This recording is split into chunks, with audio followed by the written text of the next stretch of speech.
আগামী 1 জুন রাজ্যের 9টি লোকসভা কেন্দ্রে ভোট গ্রহণ হতে চলেছে। এই 9টি লোকসভা কেন্দ্র এমন জায়গায় হচ্ছে, ম্যাক্সিমামটাই দক্ষিণবঙ্গ। কলকাতাতেও ভোট রয়েছে এবং কলকাতার পাশাপাশি বেশ কয়েকটি কেন্দ্র, মোট 9টি লোকসভা কেন্দ্র। প্রত্যেকটি খুবই গুরুত্বপূর্ণ কেন্দ্র বলা যেতে পারে। যেমন কলকাতা উত্তর, কলকাতা দক্ষিণ, দমদম, ডায়মন্ড হারবার, জয়নগর, বসিরহাট, সমস্ত গুরুত্বপূর্ণ কেন্দ্রগুলোই বলা যেতে পারে এই দফায় ভোট হচ্ছে। তার মানে এটা নয় যে 33টা কেন্দ্রে ভোট হয়ে গিয়েছে সেগুলো খুব গুরুত্বপূর্ণ নয়, গুরুত্বহীন। সবকটা কেন্দ্রই গুরুত্বপূর্ণ, তবে এই কলকাতার দিকে বিশেষ করে বেশি নজর থাকে এবং কলকাতা সংলগ্ন বেশ কয়েকটি কেন্দ্র তো রয়েছে। ডায়মন্ড হারবার, যেখানে তৃণমূল কংগ্রেসের সর্বভারতীয় সাধারণ সম্পাদক অভিষেক বন্দ্যোপাধ্যায় ভোটে দাঁড়িয়ে থাকেন। আর এখনো পর্যন্ত যা পরিস্থিতি, এটা বোধহয় প্রায় প্রত্যেকেই বলে দিতে পারবেন, এমনকি বিরোধী বিজেপিও বলে দিতে পারবে যে এই কেন্দ্রে চোখ বন্ধ করে অভিষেক বন্দ্যোপাধ্যায় জয়লাভ করবেন এবং বিপুল মার্জিনে তিনি জয়লাভ করবেন, রেকর্ড সংখ্যক ভোট তিনি পাবেন। এটা বলার জন্য বিশেষজ্ঞ হওয়ার প্রয়োজনীয়তা নেই, কারণ কার্যত সেখানে ওয়াকওভার দিয়ে দেওয়া হয়েছে অভিষেক বন্দ্যোপাধ্যায়কে। কারণ নওশাদ সিদ্দিকী তিনি দাঁড়াবেন বলেছিলেন, দাঁড়াননি। বিজেপি একাধিক প্রার্থীর নাম শোনা যাচ্ছিল, শঙ্কুদেব পান্ডা, এই সেই প্রচুর লোক, কিন্তু শেষমেশ অভিজিৎ দাস তাকে দাঁড় করানো হয়েছে, যিনি গত দুবার তিনি ভোটে হেরে গিয়েছেন।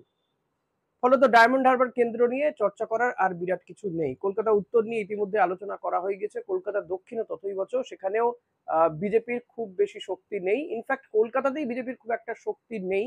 তবে কলকাতা উত্তর কেন্দ্রে এবার কিন্তু অন্যরকম পরিস্থিতি সৃষ্টি হতে পারে।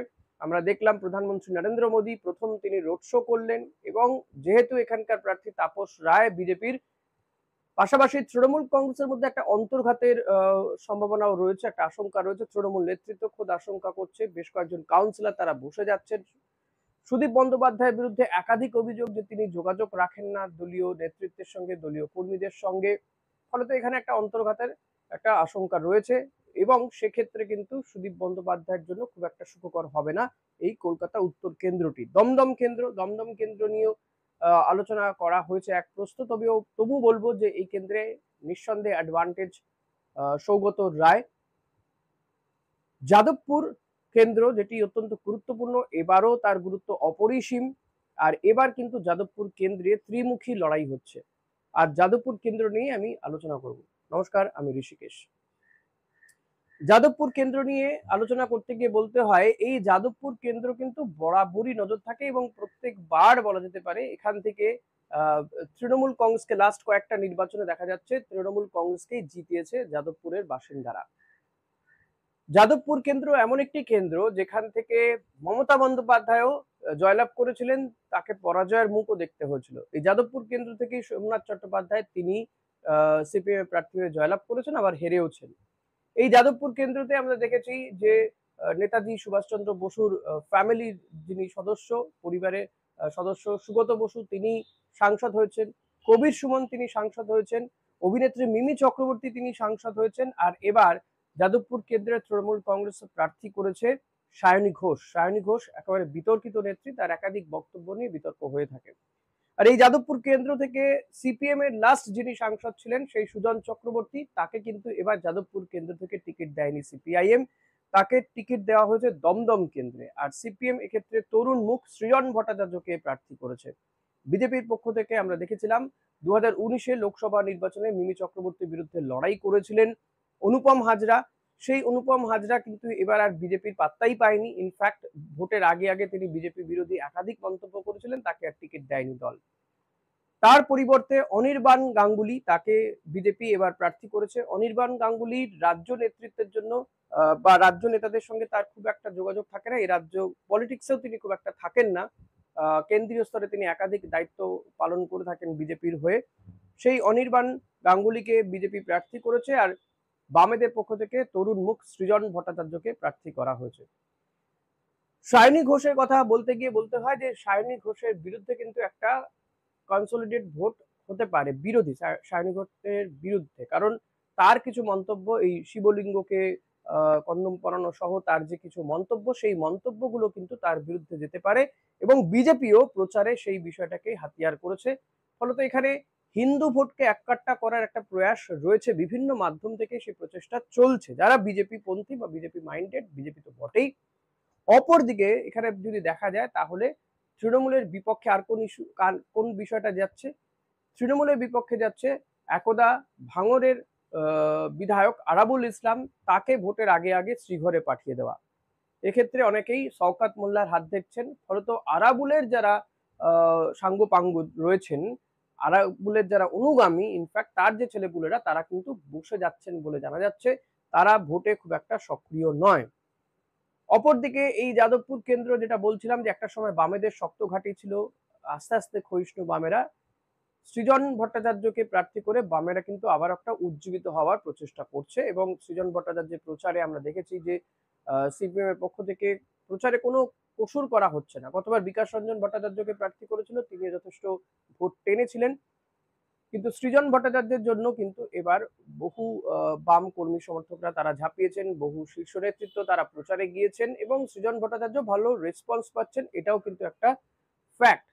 অপরদিকে সায়নী ঘোষের হয়ে মমতা বন্দ্যোপাধ্যায় প্রার্থী করেছেন। ইন্টারেস্টিং বিষয় যে এই যাদবপুর যদি দেখা যায় তাহলে কবির সুমন, তারও আগে সুজন চক্রবর্তী, সুগত বসু, মিমি চক্রবর্তী, অর্থাৎ প্রত্যেকবার নতুন নতুন সাংসদ পেয়েছে যাদবপুর। এবার কি হবে? এবারও কি নতুন সাংসদ? নিঃসন্দেহে এবার যিনি জিতবেন তিনিই নতুন সাংসদ হবেন, কারণ তৃণমূল কংগ্রেসও তাদের প্রার্থী বদল করেছে। তবে যদি দেখা যায় বিধানসভা ওয়ার্ডে যদি ফলাফল দেখা যায়, তাহলে এই যাদবপুর কেন্দ্র কিন্তু একেবারে তৃণমূলেরই শক্ত ঘাঁটি বলা যেতে পারে, কারণ ছটি বিধানসভা তৃণমূল কংগ্রেসের দখলে রয়েছে। একমাত্র ভাঙড়, সেই বিধানসভাতে জয়ী হয়েছিলেন নওশাদ সিদ্দিকী, আইএসএফ নেতা, এবং নওশাদ সিদ্দিকী তিনি প্রচুর সম্ভাবনা নিয়ে উঠে এসেছিলেন, যদিও তার এই যে কথার খেলাপ যে তিনি এই ডায়মন্ড হারবার কেন্দ্রে প্রার্থী হলেন না, তারপরে কিন্তু তার যে একটা পরিচিতি গড়ে উঠছিল, এবং সেটা কিন্তু কিছুটা ভাটার টান বলা যেতে পারে। আর এই নওশাদ সিদ্দিকীকে জেতানোর পেছনে বাম কংগ্রেসের যথেষ্ট ভূমিকা ছিল, তারাও আর তার সঙ্গে ইনফ্যাক্ট এই নির্বাচনে নেই। ফলত আইএসএফ এর যেটুকু ভোট রয়েছে সেটা কোন দিকে যাবে সেটা বলা মুশকিল, তবে কিছুটা মনে হয় যে তৃণমূল কংগ্রেসের দিকেই যাওয়ার সম্ভাবনা রয়েছে।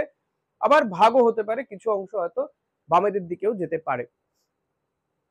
কিন্তু কেন বলছি যে এখানে সায়নী ঘোষের জন্য খুব একটা চাপ হচ্ছে যে হিন্দু ভোটকে কনসলিডেট করার একটা চেষ্টা। তবে এই যাদবপুর কেন্দ্রে প্রচুর মুসলিম ভোটও রয়েছে, সেই মুসলিম ভোট যদি ভাগ হয়ে যায় তাহলে কিন্তু সায়নী ঘোষের জন্য দুঃখ রয়েছে, এবং আরাবুল ইসলাম তিনি যদি তিনি তো বটেই, এবং তার যারা অনুগামী রয়েছেন, ছেলেপুলেরা রয়েছে, মূলত যারা ভোটটা করে থাকে ভাঙড় সহ বিভিন্ন অঞ্চলগুলোতে, তারা যদি বসে যায় তাহলে কিন্তু সায়নী ঘোষের কপালে চিন্তা আছে।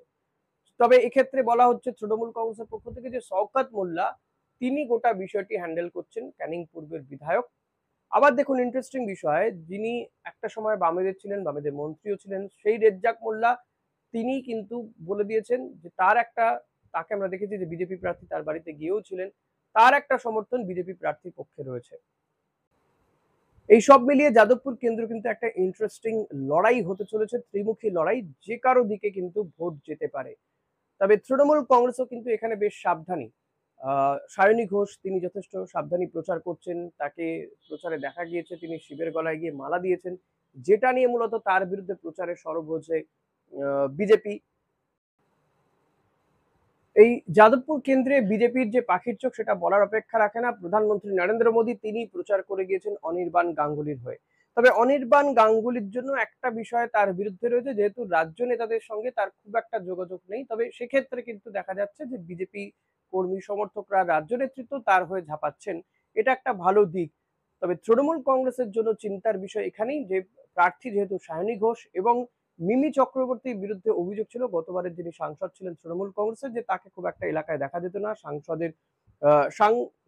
সংসদের উপস্থিতি যথেষ্ট কম, যাদবপুরের হয়ে তিনি বিরাট কোনো বরাদ্দ নিয়ে আসতে পারেননি, এমনকি তিনি যাদবপুরের হয়ে কোনো বিষয় নিয়ে তিনি সোচ্চার হননি, প্রশ্ন করেন না সংসদে, তিনি জানি না ইনফ্যাক্ট, যেটা নুসরাতের বিরুদ্ধে অভিযোগ ছিল, যে কারণে প্রার্থী বদল করা হয়েছিল।